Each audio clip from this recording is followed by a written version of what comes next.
Hello everyone, welcome to the YouTube channel the rule book.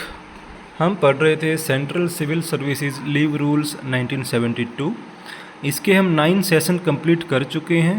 आज हम करेंगे part 10, जिसमें 2 इम्पोर्टेंट पॉइंट्स को कवर किया जाएगा जो कि दोनों ही अर्नड लीव से रिलेटेड होने वाले हैं। पहला होगा वैकेशन डिपार्टमेंट में ईएल किस प्रकार से मिलती हैं, कितनी मिलती हैं। दूसरा होगा नॉन वैकेशन डिपार्टमेंट में ईएल कितनी और किस टाइप से मिलती हैं। तो चलिए शुरू करते हैं। Earned leave in non vacation department, 2 instalments of 15 days EL. यहाँ पे आप ध्यान से देखते चलो, 2 इंस्टॉलमेंट्स यानी कि नॉन वैकेशन डिपार्टमेंट में ईएल 2 बार मिलती हैं। 15 डेज ईएल 15 दिन की मिलती हैं, यानी एक बार 15, दूसरी बार 15, टोटल मिलाकर होगी 30 days. On the first day of January and July, यानी कि एक इंस्टॉलमेंट मिलेगी 15 डेज की 1 जनवरी को, और दूसरी इंस्टॉलमेंट मिलेगी 15 डेज ईएल की 1 जुलाई को। दोनों ही बार में मिलेंगी 15, एक बार 1 जनवरी को और एक बार 1 जुलाई को। जॉइनिंग ऑन ट्रांसफ़र, ये अर्नड लीव से रिलेटेड ही एक सब पॉइंट है। When a government servants joins a new post without availing full joining time by reasons that. देखो क्या होता है, जब भी किसी सरकारी कर्मचारी का एक ऑफिस से दूसरे ऑफिस में तबादला होता है या ट्रांसफ़र होता है, तो उसको कुछ डेज़ का ज्वाइनिंग टाइम मिलता है, यानी उतने दिन में जा कर के उसको अपने दूसरे ऑफिस में ज्वाइन करना होता है। He is ordered to join the new post at a new place of posting without availing of full joining time to which he is entitled. तो कई बार वो एम्प्लॉय क्या करता है, अपना पूरा टाइम अवेल किए बिना, यहाँ पे आप ध्यान से देखोगे पॉइंट लिखा है without availing of full joining time. Suppose करो उसको जाने के लिए 12 डेज का ज्वाइनिंग टाइम मिला है, यानी कि वो 1 जुलाई को रिलीव हो गया, तो 12 डेज के ज्वाइनिंग टाइम लेकर के उसे 13 को जा कर के ज्वाइन करना है। और हुआ क्या, उसको ऑर्डर दिया गया, कंपिटेंट अथॉरिटी ने उसे ऑर्डर किया to join new post at a new place, कि वो नई जगह पर नए ऑफिस में जाके अपने नए पदभार को संभालेगा। लेकिन उसमें कंडीशन क्या दिया, without availing of full joining time. वो एम्प्लॉई अपना ज्वाइनिंग टाइम पूरा अवेल नहीं करेगा, तो फिर उसको क्या मिलेगा, ये एक कंडीशन है। He proceeds alone to the new place of posting, वो अकेला ही, अकेला मतलब बिना फैमिली के वो नई प्लेस पे जाता है, नए ऑफिस में जाता है। एंड जॉइन्स द पोस्ट, और अपनी पोस्ट को ज्वाइन कर लेता है without availing full joining time, बिना पूरा ज्वाइनिंग टाइम अवेल किए हुए।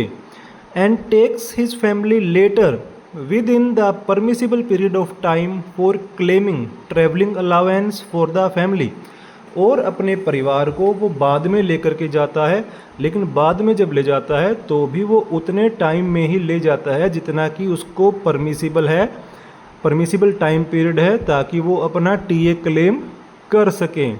लेकिन यहाँ पे ध्यान रखो, ये सिचुएशन भी कब चल रही है, without availing full joining time, पूरा ज्वाइनिंग टाइम अवेल किए बिना।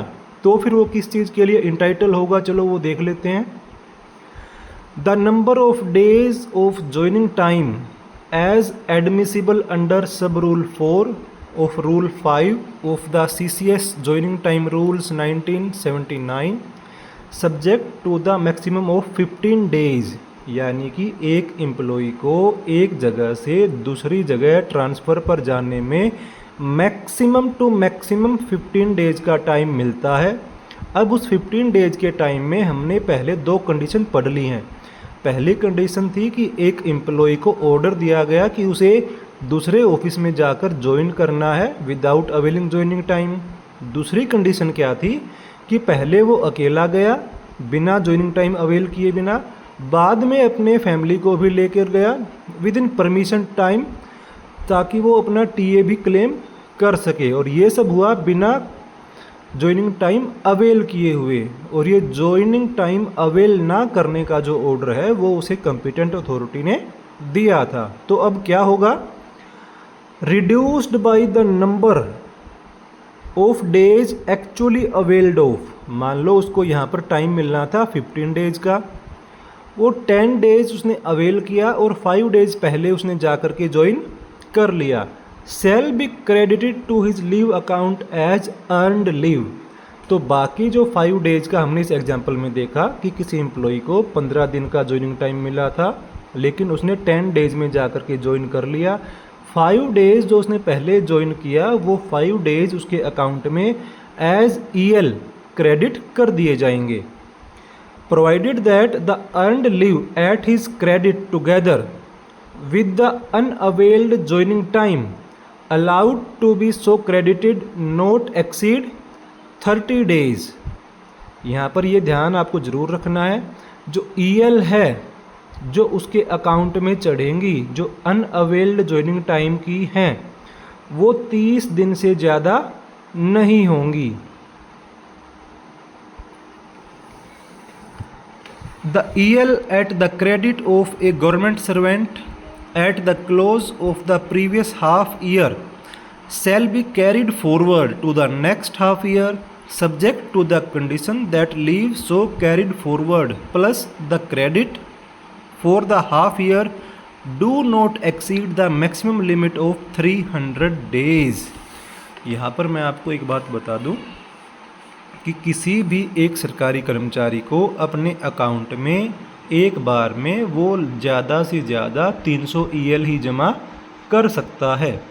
300 से ज़्यादा होने पर क्या होगा वो आपको अगली स्लाइड में एक एग्जाम्पल के द्वारा समझाया जाएगा। Earned leave at the credit of government servant as on the last day of December or June is 300 days or less but more than 285 days। यहाँ पर एक एग्जाम्पल दिखाया गया है कि कोई कर्मचारी है, जब 6 माही ख़त्म हुई, 6 माही ख़त्म होने का मतलब है या तो जनवरी से जून का टाइम या फिर जुलाई से दिसंबर का टाइम। अब उनमें से या तो जून आ गया है या दिसंबर आ गया है। जब वो टाइम ख़त्म हुआ तो उसके अकाउंट में या तो 300 दिन है पूरे, या फिर 300 से कम और 285 से ज़्यादा हैं। यहाँ पर कंडीशन दी हुई है, less but more than 285 days, 300 से कम और 285 से ज़्यादा दिन है। The advance credit of 15 days earned leave on the first day of January और July to be afforded in the manner. तो अब उसको 1 जनवरी को, अगर दिसंबर का महीना चल रहा है तब उसके अकाउंट में 285 से ज़्यादा हैं लेकिन 300 से कम EL हैं, लेकिन उसको मिलनी तो 15 हैं। तो उन 15 को किस तरीके से एडजस्ट किया जाएगा वो बताया जाएगा। Being credited in leave account be kept separately. तो कुछ छुट्टियां जब जोड़ी जाएंगी वो 300 से ऊपर हो जाएंगी, तो वो जो 300 से ऊपर हो जाएंगी उनको सेपरेट रखा जाएगा, अलग रखा जाएगा। And first adjusted against the earned leave that the government servant takes during that half year. और आने वाली छमाही में यदि कोई एम्प्लॉय फिर EL लेगा तो पहले वो जो अलग से रखी गई हैं जो 300 से ज़्यादा हो चुकी हैं पहले उनमें से माइनस किया जाएगा। If any shall be credited to the leave account at the close of the half year subject to the condition that balance of such earned leave plus leave already at credit do not exceed the maximum limit of 300 days। लेकिन फिर भी किसी भी condition में उस कर्मचारी की leave account में 300 से ज़्यादा छुट्टियां नहीं होंगी। शायद अगर आपको अभी भी कोई डाउट रहा है तो आने वाली स्लाइड में जब एग्जाम्पल से समझाया जाएगा तब आपका वो कन्फ्यूजन भी दूर हो जाएगा। Don't worry.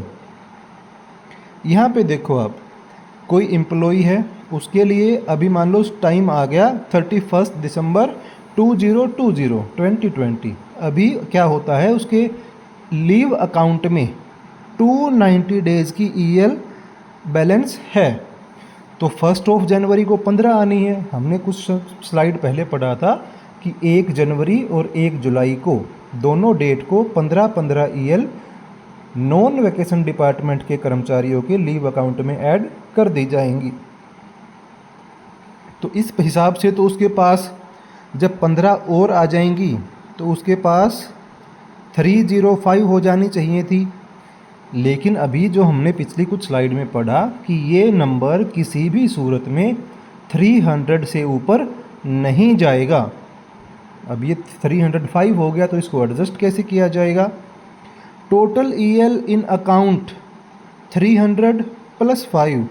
तो जैसे ही वो 300 पूरी हो जाएंगी, जैसा कि इस एग्जाम्पल में 290 में 15 दिन जोड़ा तो 305 हो रहा है, तो जैसे ही 300 पूरी हो जाएंगी उसको 301, 2, 3, 4, 5 काउंट ना करके उसको 300 + 5 को एक्स्ट्रा रखा जाएगा, उन 5 को अलग से मेंटेन किया जाएगा।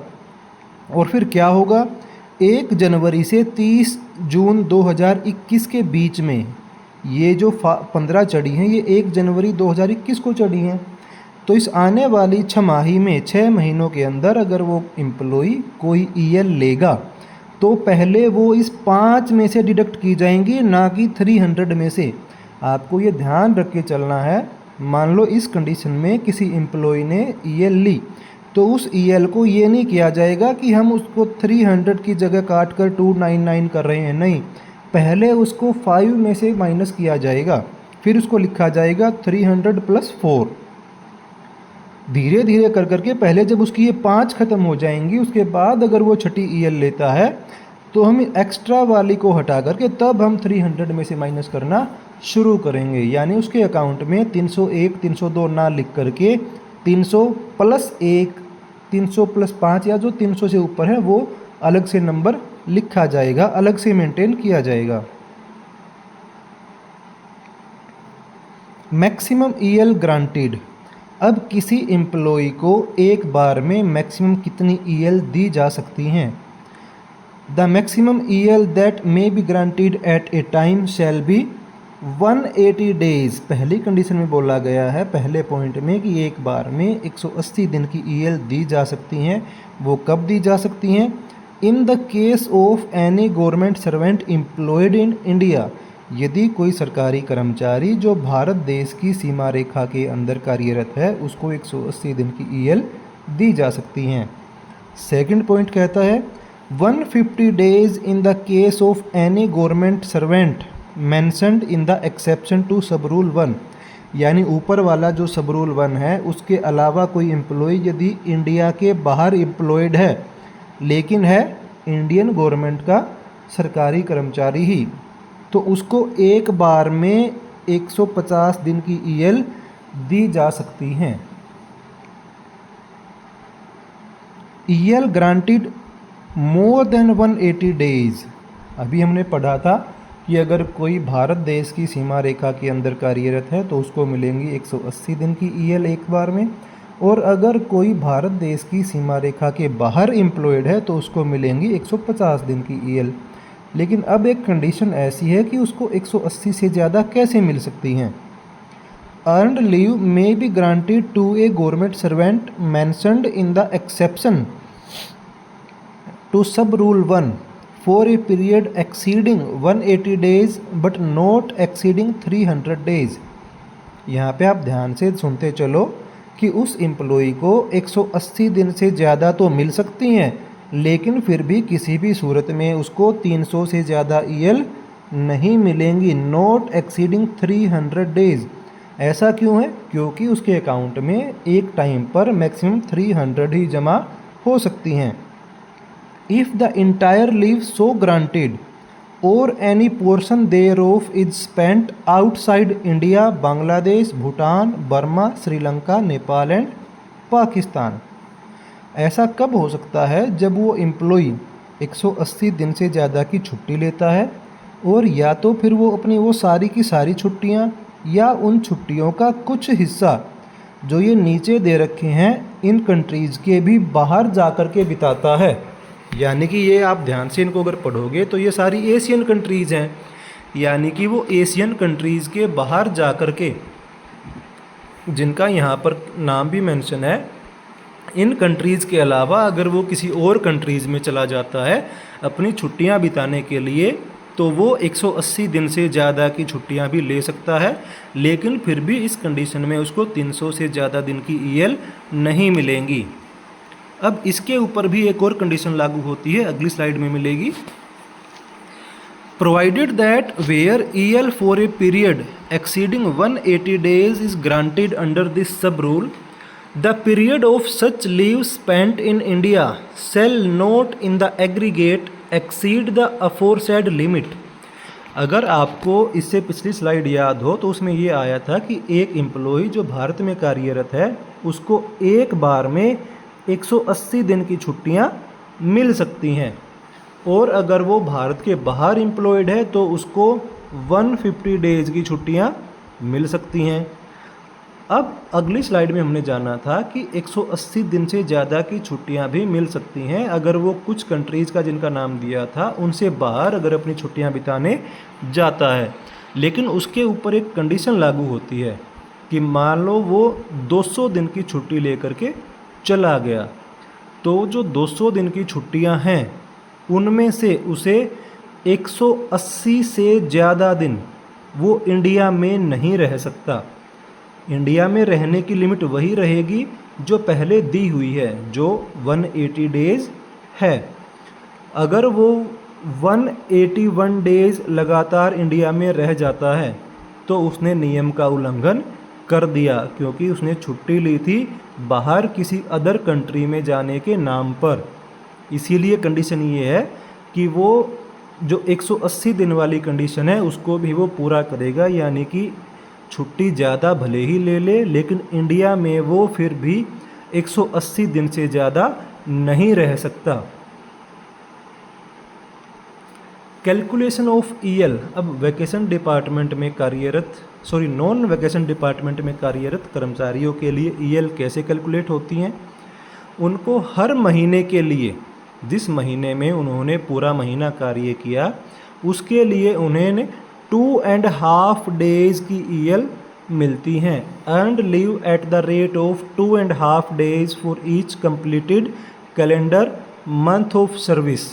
जिस महीने में पूरा महीना उसने सर्विस करी उस महीने के लिए उसको 2.5 दिन की छुट्टियां मिलेंगी। कंफ्यूज मत हो जाना, इसको अगर आप कैलकुलेट करोगे तो हमने पढ़ा था कि 1 जनवरी को मिलती हैं 15। वो 15 कैसे मिलती हैं? वो मिलती हैं जनवरी से लेकर के जुलाई तक की, जनवरी से जून तक की। उसको अगर आप 2.5 से काउंट मल्टीप्लाई करोगे तो वो 15 ही आएगा। ऐसे ही सेकंड हाफ में जुलाई से लेकर के दिसंबर तक 6 महीने हो जाते हैं। 6 महीनों को आप 2.5 से मल्टीप्लाई करोगे तो 15 ही आएगा। The credit for the half year in which a government servant is due to retire or resign from the service shall be afforded only at the rate of 2.5 days per completed calendar month up to the date of retirement or resignation। ये point उन कर्मचारियों के लिए है जो retire होते हैं या रिजाइन होते हैं। अब मैं आपको एक एग्जांपल से समझाता हूँ। मानो कोई कर्मचारी अप्रैल महीने में रिटायर होने वाला है, यानी 30 अप्रैल को वो रिटायर हो जाएगा सर्विस से, तो उसके लिए क्या कंडीशन होंगी?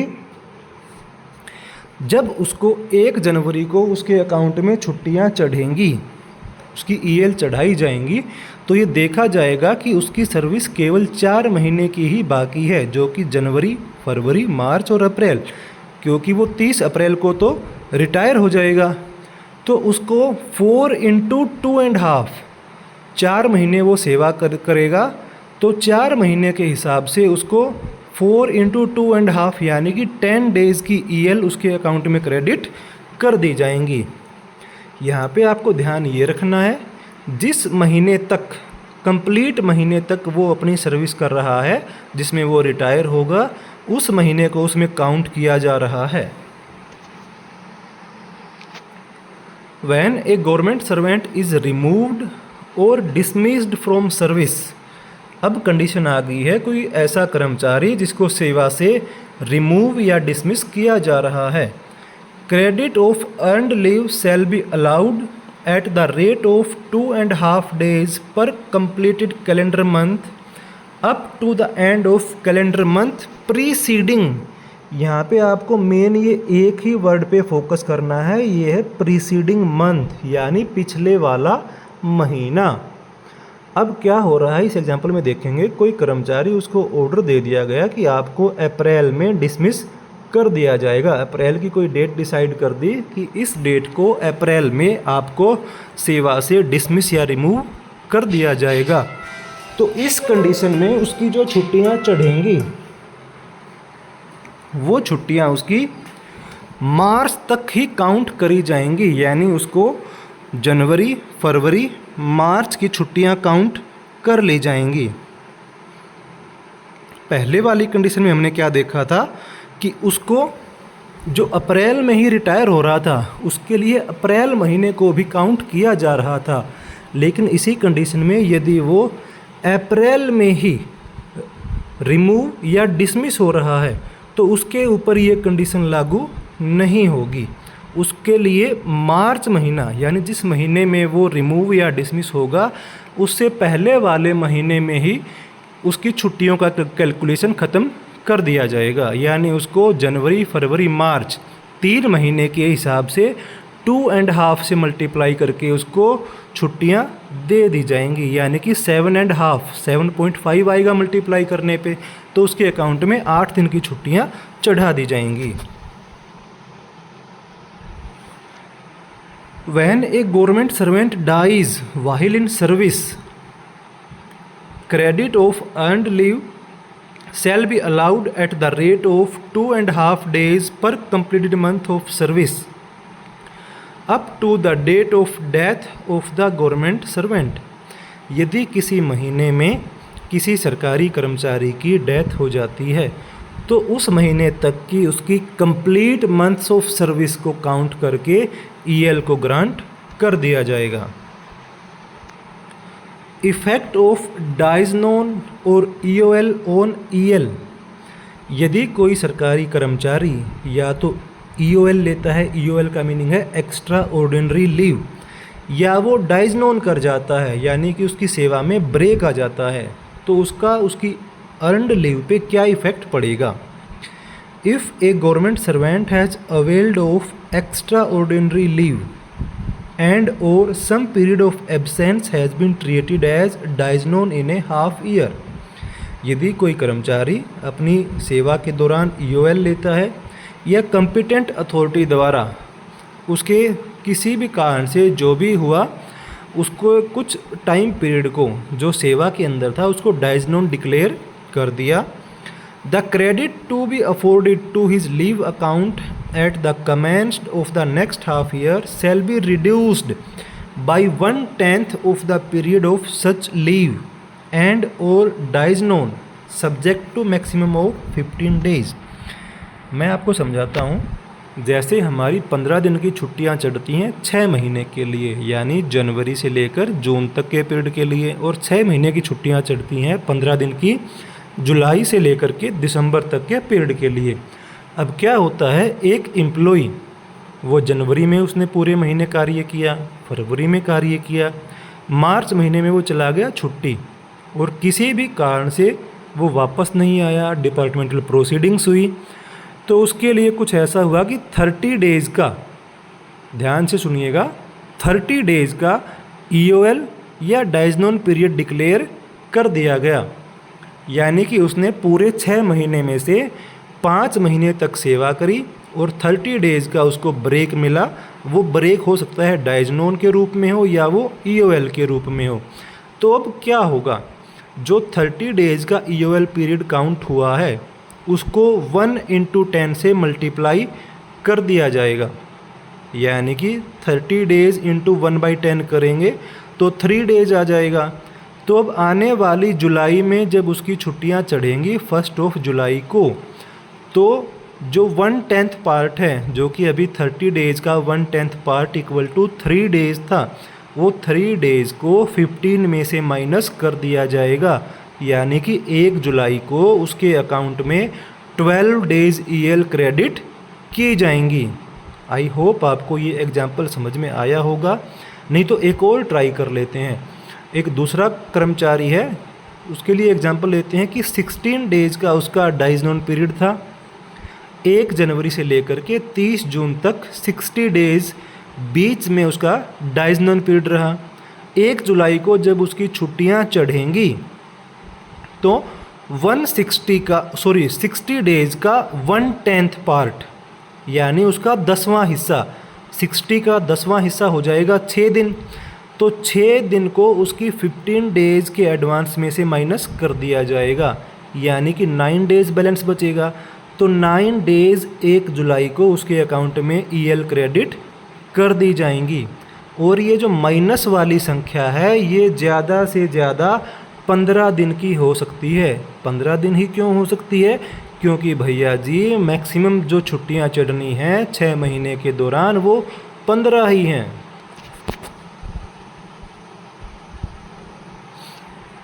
While affording credit of earned leave, fraction of a day shall be rounded off to the nearest day। यहाँ पे आप ये ध्यान देना, कई बार ऐसी कंडीशन में जब एम्प्लॉय ईओएल पे होता है या उसका कोई पीरियड डाइजनल डिक्लेयर कर दिया जाता है, तो जब उसके लिए छुट्टियां काउंट करी जाती हैं तो कई बार उसका पीरियड पॉइंट्स में चला जाता है, जैसे 7.5।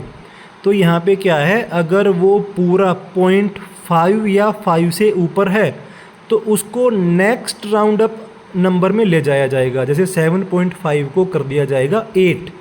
और अगर वो 7.49 तक है, समझे मेरी बात को, यानी 00 से लेकर के 0.49 तक है तो उसको पहले वाली संख्या पे राउंड ऑफ कर दिया जाएगा। जैसे 7.49 तक अगर कोई संख्या आती है तो उसको 7 पे राउंड ऑफ कर दिया जाएगा। यहाँ पे ध्यान रखना, अगर 7.5 आया, पूरा 0.5 आया तो उसको नेक्स्ट नंबर पे राउंड ऑफ किया जाएगा। ईएल इन वैकेशन डिपार्टमेंट। अब वैकेशन डिपार्टमेंट में छुट्टियाँ ईएल कैसे मिलती हैं? इन 2 इंस्टॉलमेंट्स ऑफ 5 डेज़। यहाँ पे आप ध्यान दो, पहले जो नॉन वैकेशन डिपार्टमेंट थे उनमें ईएल मिल रही थी 15 डेज़ की, लेकिन वैकेशन डिपार्टमेंट में ईएल मिल रही हैं एक बार में 5 दिन।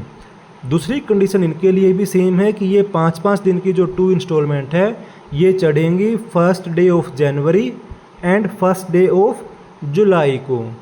दोनों बार 1 जनवरी और 1 जुलाई को 5-5 ईएल क्रेडिट कर दी जाएंगी वैकेशन डिपार्टमेंट के कर्मचारियों के लीव अकाउंट में। Additional earned leave. अब ये एडिशनल अर्नड लीव केवल उन कर्मचारियों के लिए है जो कार्यरत हैं वैकेशन डिपार्टमेंट में, लेकिन किसी भी ऑर्डर के द्वारा, स्पेसिफिक ऑर्डर के द्वारा उन कर्मचारियों को वैकेशन के दौरान ही ऑफिस में कार्य पर बुलाया गया। Additional earned leave in such proportion of 20 days as the number of days of vacation not taken bears to the full vacation provided the total earned leave credit shall not exceed 30 days in a calendar year. अब 5-5 का तो हमने पढ़ लिया कि 1 जनवरी को चढ़ जाएंगी 5, फिर हमने पढ़ा 1 जुलाई को चढ़ जाएंगी 5, टोटल होगी 10। लेकिन आपको एक रूल और ध्यान में रखना है, वैकेशन डिपार्टमेंट के कर्मचारियों के लिए जो ईएल अकाउंट बनेगा उसमें 1 साल में मैक्सिमम 30 डेज़ ईएल ही क्रेडिट हो सकती हैं। अब 10 तो आपको यहाँ से मिल गई, तो बाकी जो 20 है वो बाकी 20 आप ले सकते हो अगर आप वैकेशन टाइम के दौरान अपना ऑफिस ज्वाइन करते हो। लेकिन ये जो पीरियड है, मान लो आपने भले कितने ही दिन ज्वाइन कर लिया, लेकिन एक्स्ट्रा ईएल, एडिशनल ईएल आपको 20 दिन से ज़्यादा किसी भी कंडीशन में यहाँ पर नहीं मिलेंगी, क्योंकि ये रूल है कि आपको पूरे साल के दौरान 30 डेज़ ईएल ही मिलेंगी। A government servant entitled to vacation shall be considered to have availed a vacation or a portion of vacation unless he has been required by general or special order of a higher authority to forego such vacation or portion of a vacation। आपको यहाँ पे ध्यान ये रखना है कि ये जो हम बात कर रहे हैं कि उसको वैकेशन पे नहीं जाने दिया जाएगा या वो वैकेशन अपनी इंजॉय नहीं कर पाएगा, ये ज़रूर याद रखना कि ऐसा तभी पॉसिबल होगा जब किसी कॉम्पिटेंट अथॉरिटी के द्वारा इस संबंध में कोई स्पेशल या जनरल ऑर्डर जारी किया जाएगा। Vacation may be taken in a combination with और in continuation of any kind of leave under these rules. यानी कि आप किसी भी टाइप की लीव के साथ में वैकेशन को कंबाइन कर सकते हैं या वैकेशन को कंटिन्यू कर सकते हैं। इसमें ऐसा कहीं पे भी किसी भी प्रकार की मनाही नहीं है कि वैकेशन को किसी भी प्रकार की लीव के साथ कंबाइन नहीं किया जाएगा, ऐसा कहीं पर कुछ भी मेंशन नहीं है।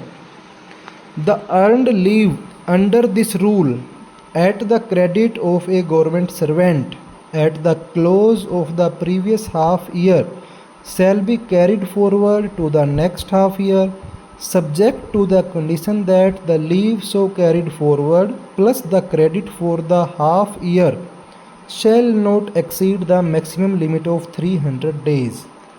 यहाँ पर भी वही कंडीशन है जो अगर आपको याद हो तो हमने नॉन वैकेशन डिपार्टमेंट वाली स्लाइड्स में एक एग्जाम्पल के द्वारा समझी थी। मानो यहाँ पर अगर कोई ऐसा कर्मचारी है, जून में जब छमाही ख़त्म हो रही है तो उसके अकाउंट में 297 डेज़ की छुट्टियाँ हैं। अब आने वाली 1 जुलाई को उसके अकाउंट में 5 छुट्टियाँ और ऐड होनी हैं, यानी उसकी टोटल छुट्टियाँ 302 हो जानी चाहिए। लेकिन हम उसको 302 नहीं लिख सकते, हम उसको लिखेंगे 300 प्लस 2। ये 360 नहीं है, 300 है। 300 प्लस 2 अलग से लिखा जाएगा। और अगर आने वाले 6 महीने में अगर वो कोई ईएल लेगा तो पहले इन 2 छुट्टियों को माइनस किया जाएगा, उसके बाद 300 वाली संख्या पर आया जाएगा। आज की क्लास शायद कुछ ज़्यादा ही लेंथी होगी क्योंकि टॉपिक इम्पोर्टेंट था और सभी कर्मचारियों के लिए ज़रूरी भी है अपने लीव अकाउंट के बारे में जानना और स्पेशली ईएल के बारे में, क्योंकि जब कोई कर्मचारी सेवा करके रिटायर होता है तो वो अपनी रिटायरमेंट के टाइम पे 300 दिन की ईएल को इनकैश करता है। इसीलिए सभी कर्मचारी कोशिश करते हैं अपने लीव अकाउंट में 300 ईएल को जोड़ने का। तो उम्मीद है आपको कक्षा या सेशन आपको समझ में आया होगा। कोई डाउट रहा तो वीडियो को आप दोबारा देख सकते हैं। तो चैनल को सब्सक्राइब और लाइक ज़रूर करें। Thank you.